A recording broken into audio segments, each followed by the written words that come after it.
What's up, you guys? It's Matt here. So I wanted to get into another credit card video. This time it's going to be more of a credit card 101 type of video. I'm basically going to go through the 10 rules for owning a credit card. I'll get into that in just a second. Before I start, hit the like button. That helps me out so much. Also, hit the subscribe button for more content just like this one. And you can hit that little bell notification so that you never miss out on anything that I post. I am doing a giveaway, which I'll get into at the end. So owning a credit card, for some people, it's a really complex process. For some other people, they don't want to do it at all because they feel like they're going to overcomplicate their expenses, their finances. And I'm going to tell you how you can get around that and what rules you can put in place in order to not get ahead of yourself and not get into a bad place. So let's not waste any more time. Let's just dig right into it. I'm going to try and make my videos a little shorter. They've been like 10 minutes to 14, 15 minutes, and I want them to be around, 8 minutes, maybe less, maybe like closer to 5, just to give you the information. So let's jump into it. So the first rule is don't sign up for every credit card that comes your way. There are going to be a lot of credit card offers that you get in the mail, junk mail. That's what people call junk mail. You get all of these offers, but they don't really mean anything to you.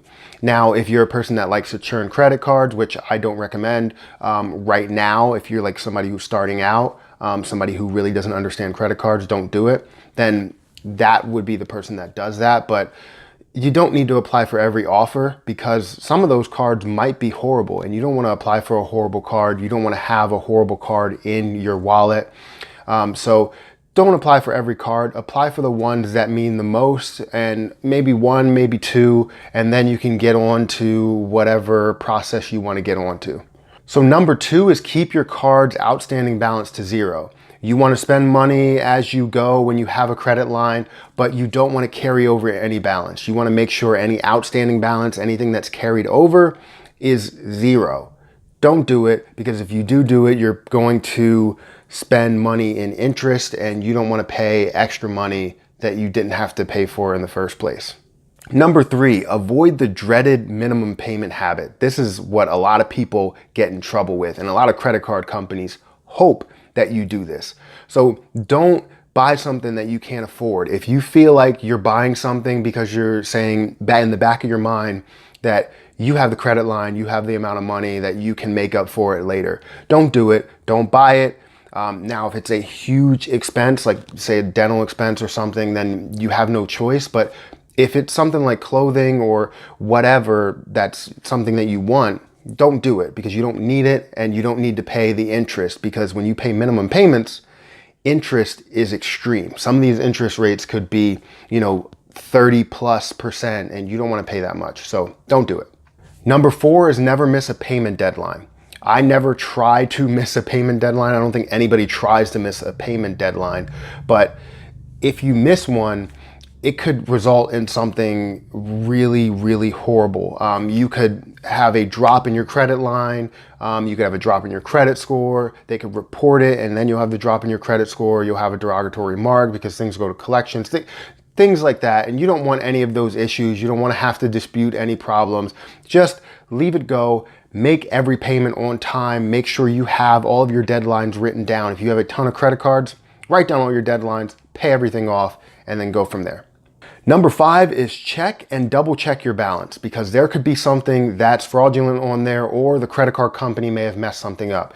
This goes back to people who used to balance their checkbooks on bank accounts, which I still do, but I kind of do it electronically.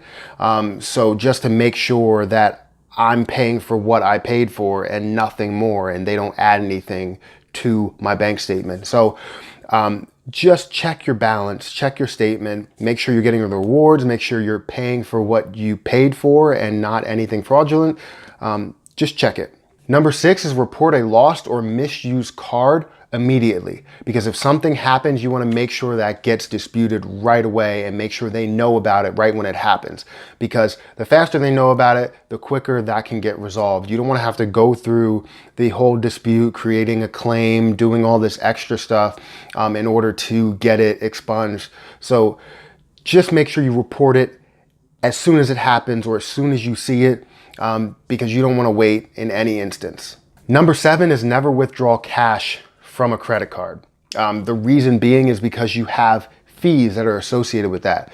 Every card in the world has a fee, a cash advance fee. Now I hear that the Apple Card doesn't have any fees, but let's get away from that.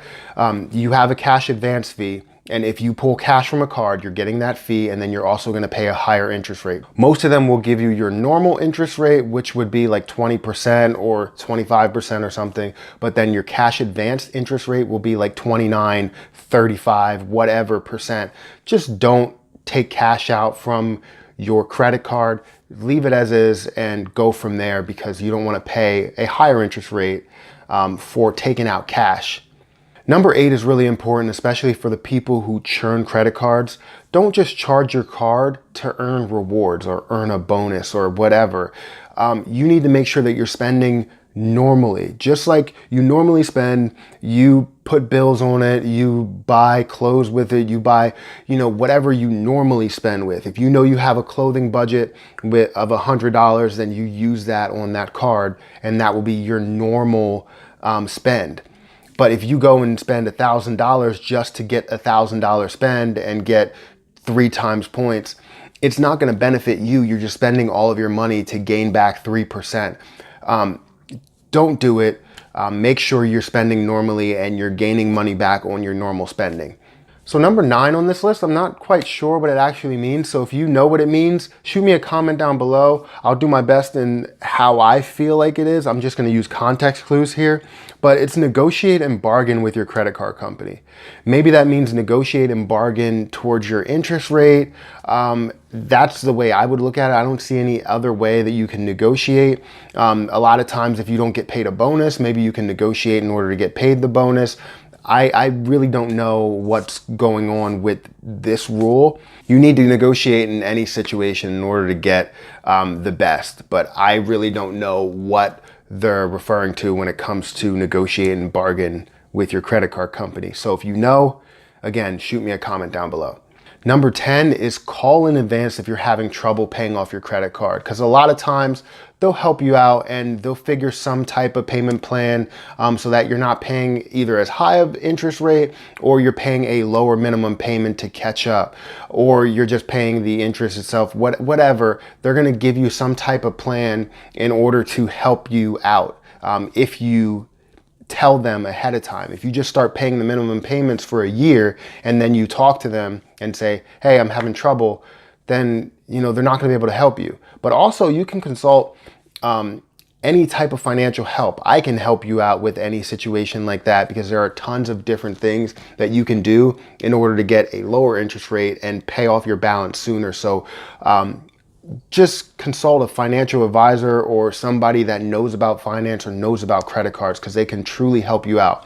But you want to do this as soon as possible. If you feel like you can't pay it and it's becoming a burden and you're only paying the minimum balance, but then you're racking up more costs during the month, just make sure you tell people about it. You tell the company about it. You seek financial assistance, because you're going to need it. So those are my 10 rules. I hope it was quick. This is something that you really need to look into if you are like either just starting out or you don't understand credit cards, because these are the rules that you need to follow. You don't need to overspend. You don't need to pay the minimum payments. There are tons of rules on here that you really need to follow. And I'll list all of these rules down below so that you know them and that you can put them somewhere in your files so that you always know what you need to do. But I hope you found value out of this video. If you did, hit the like button. That helps me out so much. Also, hit that subscribe button, because I'm doing a giveaway of 5 Amazon gift cards when I hit my 5,000 subscriber mark. So if you love free things, gift cards, spending money, then you can get a gift card here. Just hit that subscribe button and you have a chance to win. But until next time, I'll see you guys later.